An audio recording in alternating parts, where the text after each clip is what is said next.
Aloha, my name is Sarah Snyder and I am a licensed therapist and registered yoga teacher turned elite embodiment coach. And today is day one of our exploration of the Niyamas, which is the second limb of yoga.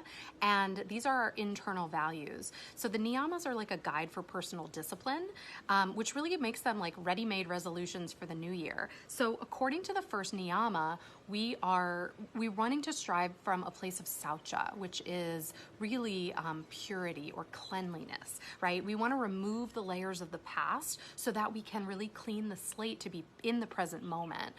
And Saucha looks like a lot of things. It looks like cleansing your physical body, so maintaining good hygiene, taking showers, right, brushing your teeth, all that stuff, but also purifying your diet, clearing the mind of negative self-talk and, impure thoughts.